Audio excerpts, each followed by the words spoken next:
బేసిక్‌గా ఒక car యాక్సిడెంట్‌తో start చేస్తారు. ఫస్ట్ సీన్‌లోనే కార్ యాక్సిడెంట్ ఏంటి?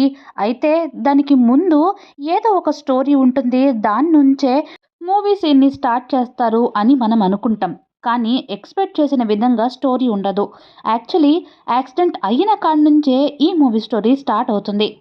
ఒక వైఫ్ అండ్ హస్బెండ్ ఇద్దరూ ఊరికి దూరంగా ఒంటరిగా ఏదో బంగ్లాలో లైఫ్‌ని లీడ్ చేస్తున్నట్టు చూపిస్తారు.